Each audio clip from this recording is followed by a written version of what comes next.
Okay, everybody, welcome to our weekly ongoing coaching meeting. Sure, glad that you're here today. And we're starting a new series, as you guys know, as we mentioned last week, on seeing groups start. So we're going to have, I think it's 4 or 5 weeks of just different folks joining us, talking about how to start groups effectively. We know that one of the 7 sales we're trying to raise is seeing groups start. We want to go out among the lost. We want to see groups start. We're going through these various themes for devoting 4 to 5 weeks each theme. And once we've done all of the 7 elements, you guys, guess what we'll do? Start over again.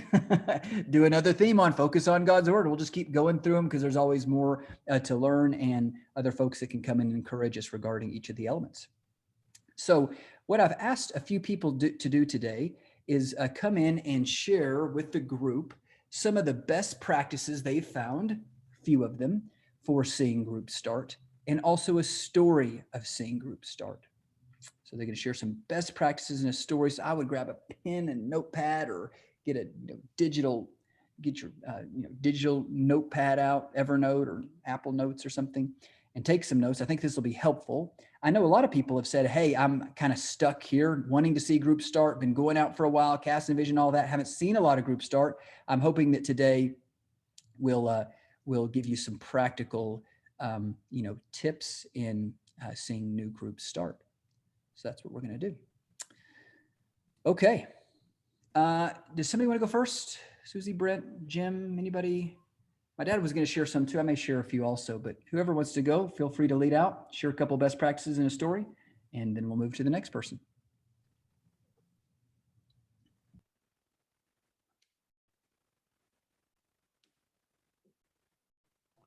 Well, shoot, I'll go first. Jim, why don't you go first? All right. Hey, and I would say on this topic, I'm really excited about it. Totally as a student, this is for sure for us been the hardest one.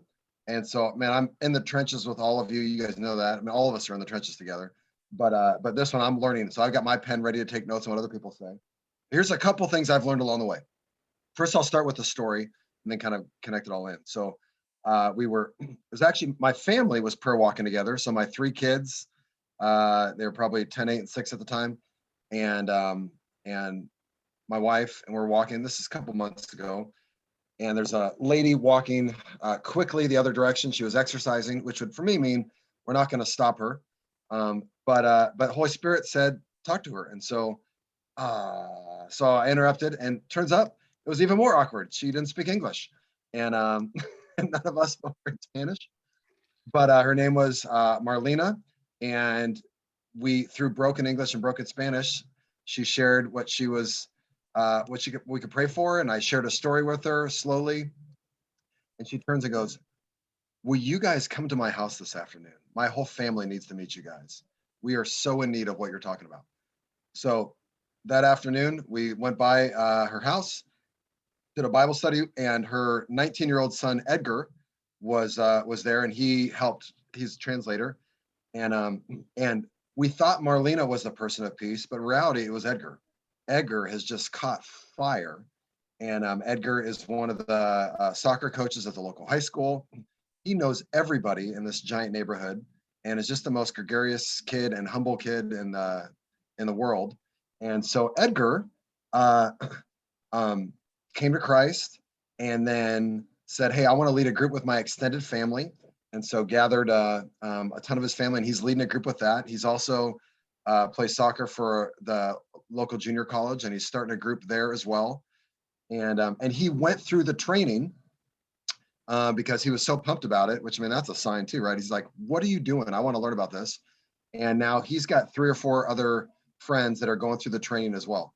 And so he's leading a Gen 1 group, about ready to start another Gen 1 group, and has joined our Gen 0 church, which I don't know if that's the rules, but he's like, "I want to be in on what's going on." So he kind of sees himself doing both. So that's an example of what we've seen for us. And I'm personally discipling Edgar, as he's got a family group with a bunch of people all coming. And his sure hope is, all of our hope is that that'll turn into a church sometime soon. And then he's got one other place where he's, the soccer team, and then others all over the place where he's sharing stories. So that's what it looks like for us. We've got a couple stories like that. A couple things I've learned along the way in terms of this. One is I think I maybe even got it from this call, but is make sure you ask the money question. And the money question is, are you interested in discovering truth about God? Would you like to learn a simple way you could discover truth about God, or learn what God has to say about life or whatever? Ask that question. Unless they're walking away or they're, I mean, you never know until that question's asked. And I've been blown away over and over again by people that that I think are not interested. And then they go, yeah, I would. Here's my phone number. And you never get to a group unless you ask that question. So I was at Denny's for breakfast today, and our waiter wasn't feeling it. He'd given us a prayer request, but then I asked him that question as we're paying the bill. Man, I would really love that. That'd be incredible. Yeah, here's my number. Can you meet on my lunch break sometime soon? So that's the first one. Groups don't happen unless you ask the money question. So you're not always supposed to do it, but I would say if there's any doubt in your mind, might this person be interested? And you should ask that. That's one. Second one, and I learned this lesson from Chris and Suzie and Brent actually when I was visiting them a while back, and that is, as you're meeting with your person of peace, don't let them move on to the next study until they're actually doing it with their group. And so I've met a bunch of people that are really eager and they want to start a group, and I'd meet with them and we would do just a really quick version of the story, just so they feel good about it, because these are people that don't have any spiritual background oftentimes. And then I'd come back the next week and they go, oh, I didn't do it, but I'm ready for another story. And sometimes I'd find I'm like 4 or 5 stories ahead of where they are with sharing with their group. And what I'm really doing is I'm training them that the focus is you and me meeting. The focus is not you starting a group. And they start thinking, hey, if I just come meet with my discipler, hey, I'm doing what I'm supposed to be doing. And then it ends up having a hard conversation. Hey, we're not going to keep meeting if you don't do this. So I'd say don't meet again, or at least don't give them another story until, hey, they've done the first one, right? No one thing, do one thing. We've learned that the hard way. We're still working through that. But yeah, obedience has got to be a big level on their side in terms of actually, passing it on. And then the third one, though, is at the very beginning, I would just say it's okay to hold their hand a bunch. And by that, I just mean, so we made this, and this helped us out a lot. We have a thing here. So many of our people are connected to, I want to help my family learn about God, and it starts with that. So we have a thing called Who's Ultimately Responsible for My Kids' Faith? At the bottom is the Shema. They read that. And then we have here, according to God, you are your kid's spiritual leader. So your main options before God are ignorance, pass on the responsibility, or step up. And then we walk through, hey, a simple way to help your kids discover God. It's a discovery study. And we do that together. And through the Shema, through the passage that was, that they just read for the first time. And then on the back, here's the lesson I want to teach that's really huge, is we have getting started. And whether you have a piece of paper or not, you should work through these things with people, because the more questions that are answered for them, the more real it becomes. So we have when will I meet weekly with my family for a discovery group? Day and time. Write it in, write that on the spot. Where are we going to meet each week? Location. I put example like living room, but where are you actually going to do this? Who else in my life do I know that needs this for their family as well? Extended family, friends, coworkers, neighbors. There's some blanks here. Write those in. And then what stories are we going to study as a family? And we have down here the 10 stories of hope and from creation to Christ. And that they, either one of those are great options to start with. And we have others too, if there's a specific need in their life. And then finally, help. When can we connect for a few minutes to study the story before? So that we're going to come up with a time. So if all those things are answered together, now their assignment is much more clear of rolling forward. That's my stuff. Money question, don't move on too quick, and but hold their hand in the beginning to get their group going. Love it, Jim. Thank you for sharing. Drop on the piece of paper. Drop it. That was awesome. Hopefully you guys are taking good notes. We will have it recorded and posted in Slack. If you're just paying too close attention to be able to write down at the same time, that's okay too. Brent, while you have good, Jim, can we get that resource? That what Jim had? Jim, any way to access that resource? You're muted, Jim. I'll figure out how to attach it right here. Yep, all good. Thank you, bud. Hey, Brent, since you got poor internet connection, do you want to try while we can see you? Yeah. And see if you can go? Yeah, let's go for it. Hey, Jim, thanks for sharing. That was awesome. I have some crossovers, so I'm going to just dive into my 3 and then tell the story at the end. But my first one is start with a multiplication mindset. I think so often we're used to adding people to our existing groups, or we've all been used to inviting people to a service or to a programming thing. And I think you have to start with a multiplication mindset and set a rule for yourself that you are not going to invite them, and you're going to set the lead role as a leader of making an invite for someone to start a discovery group versus adding. Because one thing that we've learned in our context is people default to addition. And I think you have to almost set a rule for yourself that you're not going to be in an addition mindset of adding to your existing group or taking responsibility for yourself to lead, that person in discipleship, but rather you're going to allow them to be a leader of a discovery Bible study because they're the insider and they've got a circle of influence.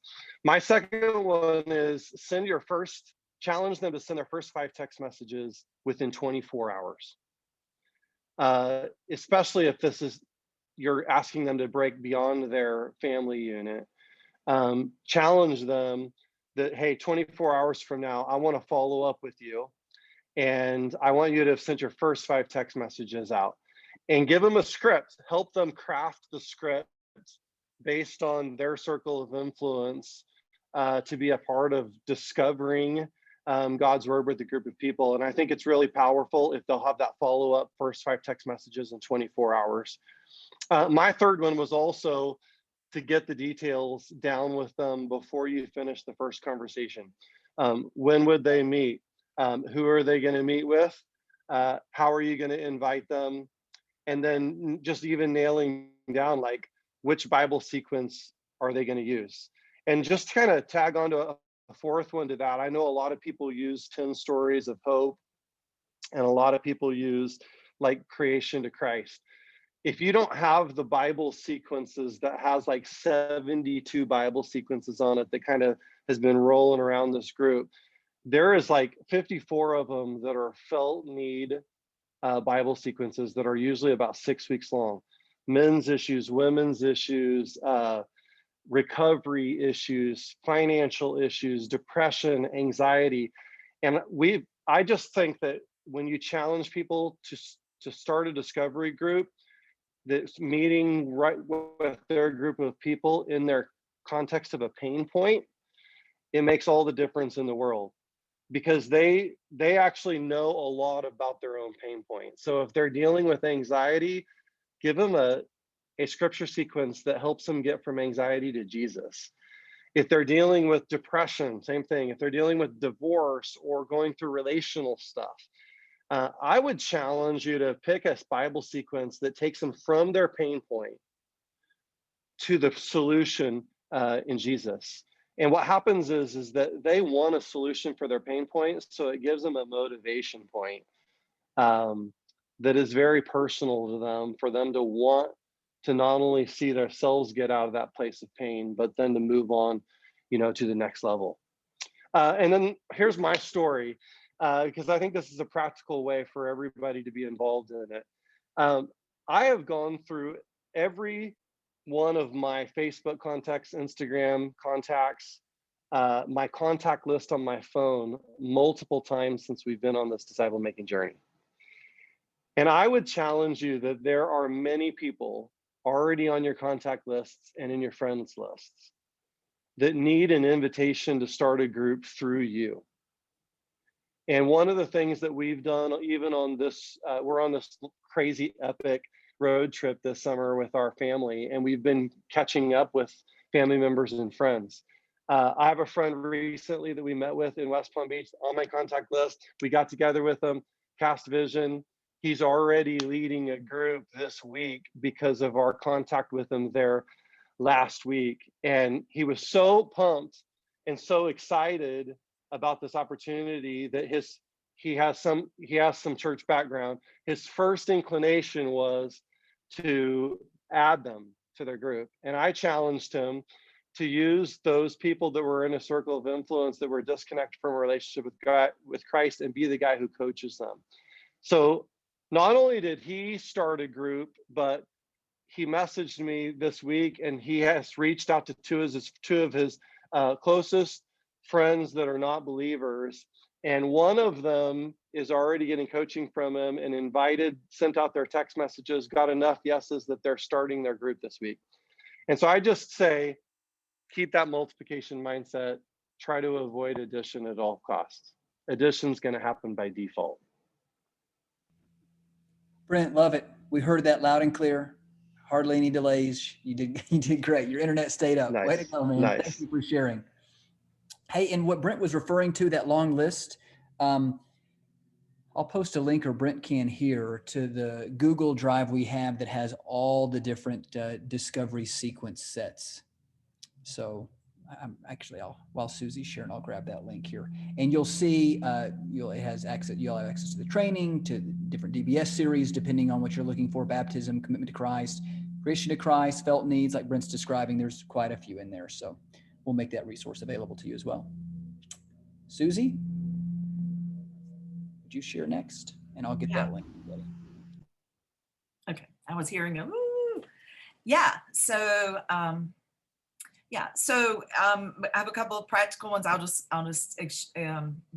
Anyway. First of all, this is something that's helped me. In our context, your context may be different, but we started printing out the guidelines for the discovery study, including, the questions. So it's just kind of the format of the discovery study, along with the passage that we'll be using on the back in a modern translation. And I do it because we just sat with too many people who are trying to fumble through a Bible, and even a lot of people here have Bibles, but they don't know how to use them. And so we're just giving them the passage already printed out. And then I found that most people that do have Bibles, they have their grandma's King James Bible, and they're trying to do a discovery study from that.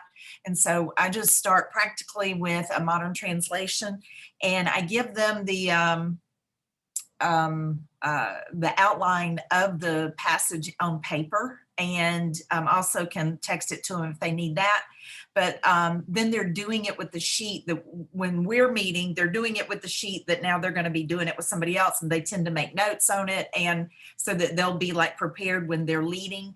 And then even after we start initial study, like do the initial study, and I'm sending them, the next passage, I keep giving them the initial formatting, because I want to emphasize to them that we are following a format, and I want them to use that format. I want to train them to use that format, because it's so easy for people to get off of the format and to get into something else.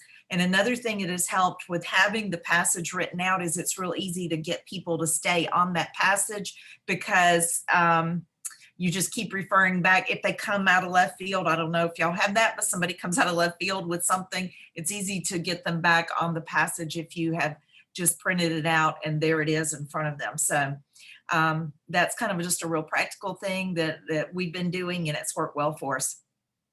And then just the initial kind of steps of how you start. So I have this person that we've been talking about that is willing to do a discovery study. And I like what Jim said, always ask the money question. And I found a lot of people are willing to do at least the initial discovery study. It's been surprising how many people are willing to do that. So when we have, and oftentimes we do impromptu discovery studies with people when we just meet them, learned that from y'all, learned that from Jim Britz particularly. And then, but when we first officially meet to kind of launch them into doing this, we talk about teaching them a tool. So when we first start with the teaching the tool, give them the sheet and just kind of go through what we're going to be doing, go through the guidelines before we start, just to let them get familiar.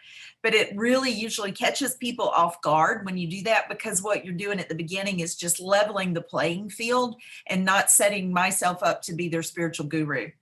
And that's one thing that I feel very careful about, is not being their spiritual guru, not being the person that they are, that they see this big disparity, even though there is, they're just beginning to discover God, but I don't want there to be such a big gap between them. So for example, I never tell anybody I'm a pastor. Sometimes they find that out, but we don't talk about Legacy Church. I like what we learned from Chris early on. They ask you what church you're from. You're from DMM Church. And it's so funny how they'll say, oh, I know that church. And you're going, oh yeah, you've been to that. You're a member of that church.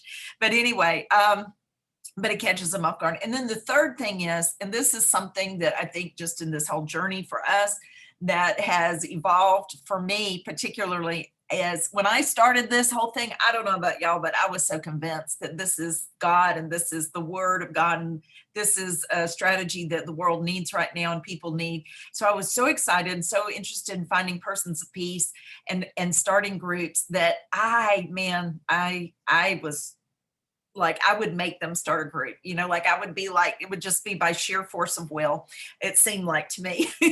And so maybe there was a little pressure there with people at times. But I was listening to a podcast one day by a movement practitioner, and he made this statement that if the person of peace is for you, or if the person you are doing a discovery study with, you don't know if they're a person of peace yet, if that person for you is, when you're with them, if your whole focus is you're starting a group and starting a church and that's your focus, it will come across to them, and that you see them as your means to an end, it'll come across and eventually it'll fall apart.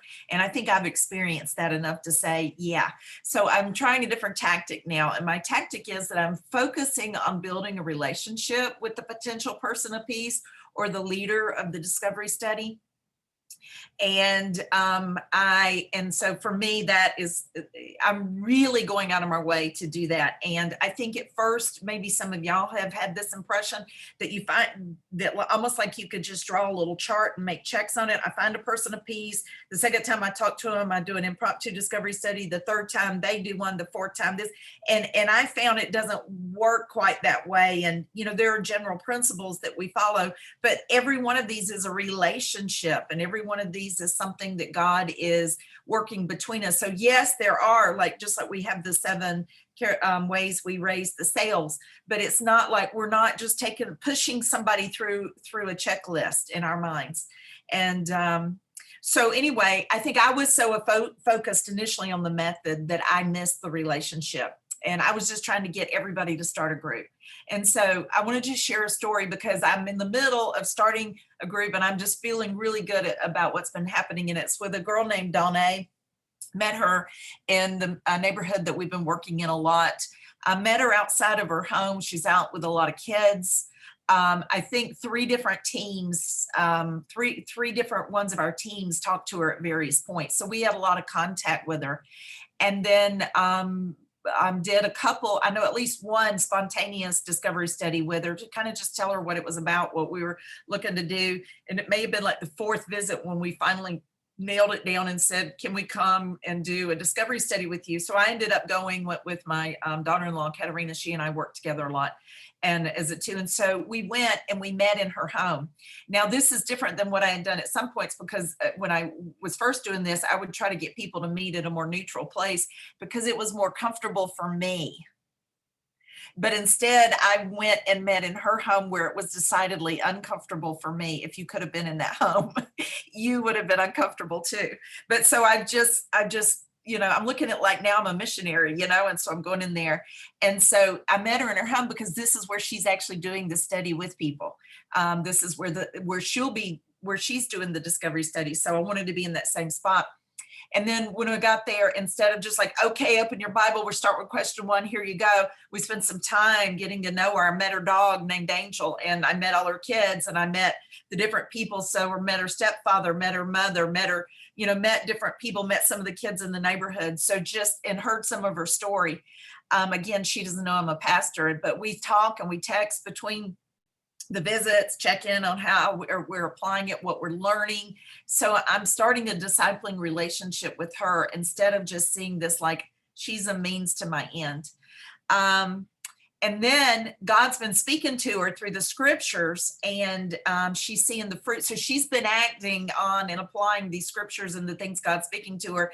And so every time I hear something that she's doing that's coming out of her obedience, I really cheer that on. And I'm really cheering on the process of her being transformed by the word. So I can just see through the times that I talk to her, how her thinking is changing and how she's looking in the scripture for instruction and not just knowledge, for like actual, this is the way I should conduct my life. And she's being convicted, and I'm loving that. And then we also had some things where I had prayed, and she was finally willing one of our meetings to pray. And when she prayed, we actually saw it was a cyst on my dog's face. Was with the challenge I was having, and this dog's had a cyst for a long time, and it had gotten nicked. But anyway, the cyst flattened out and it's dried up. And I was telling her, my dog, it's like, this is amazing. And so it was something she prayed about, and it was a kind of a witness to her. But anyway, so she's been doing a group.